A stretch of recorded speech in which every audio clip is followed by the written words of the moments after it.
Hey fellow earthers, I'm Amiena and I'm inspired today to bring you what I call the spirited comment of the week. So this is a comment that you have left, which has left me thinking about what I posted and how it affects me in my everyday life. So a while back I posted this video called "What Was Apartheid Really So Bad?" And the short answer, yes, it was so bad and we should never ever go back to it. I also give you lots of reasons why we should not forget. So one of the comments that was left on that particular video was by Sian Gunkel. I also interviewed her a few weeks ago, so you can actually check out the interviews there as well. But this is the comment that she said when it comes to how she feels apartheid has affected her. So I'm just reading a snippet. She says, "We have been made to feel less than. Colonialism and apartheid may have ended, but we still carry with us the psychological warfare instilled in us for generations.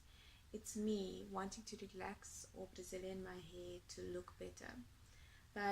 This idea that has been passed down to us is that straight hair is better and that natural hair is ugly and not professional." So that struck a follicle with me because I know, for example, that I've been working and studying at an institution for over a decade and they had not seen my hair curly for that entire decade, the first decade. And it's because I truly also believe that it's just not professional. And I would say this to many people and they would all agree with me, and it was like it was a given. But if you think about it critically, which we should be doing in our lives, I knew at the time logically that I was trapped, but I did not have the confidence or the self-esteem high enough to wear my hair curly, as silly as it may sound. But when we have these things which stick to us like glue and we feel like we cannot change it, that is usually something that came out of our childhood.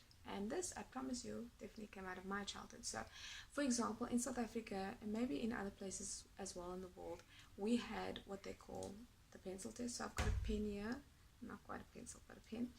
And what they would do is they'd put it in your hair, and if it fell out, you had straight hair, and if it didn't, you had African hair or curly.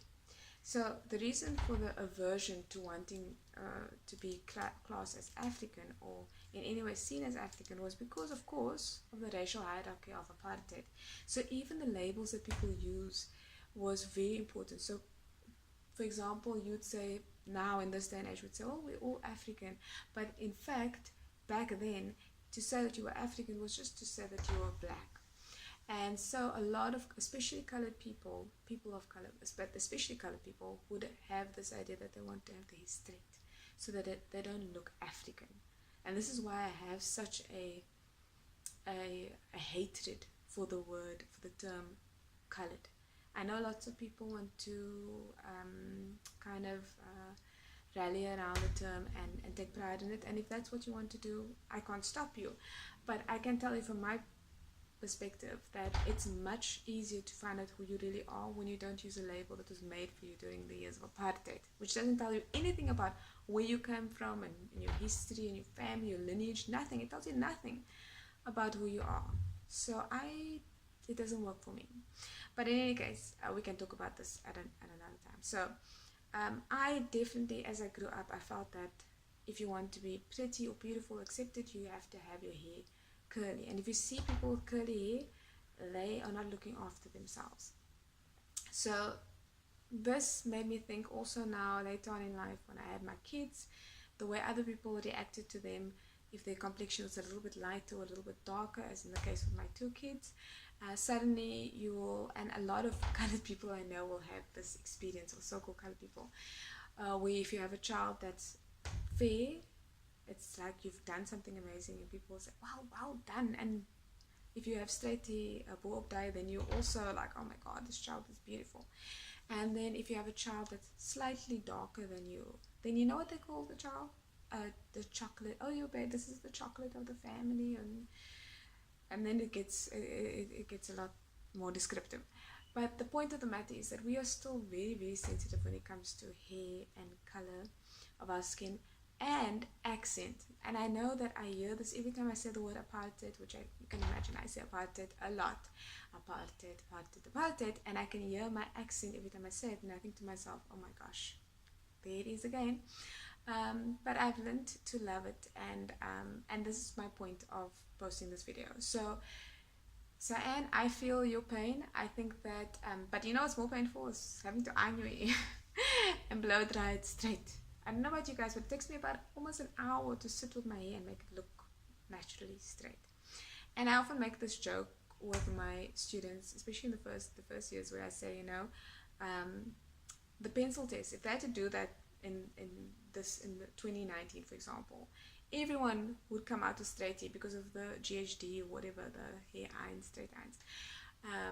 But the reality is we need to accept who we are, and it's so beautiful when you start accepting who you are. Accept the way you speak, accept the way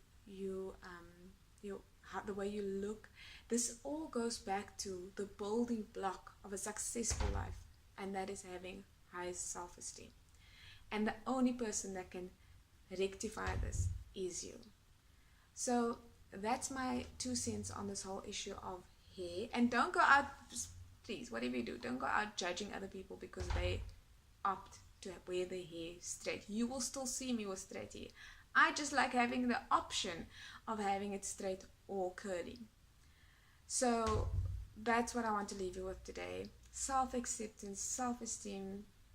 Remember that this is the only body that you're ever going to have, and so you better make the most out of it, because in any case you are modeling a particular way of life for your kids and for your community. So think about it. Let me know in the comment section what you feel about this whole topic. I know there's so much more that we can talk about. You can catch me on Twitter at @AmnaPic with the hashtag Amiena Inspired. Also you can leave a comment below, and I would love to chat to you more. Much love. Have a great day, a great life. Bye bye.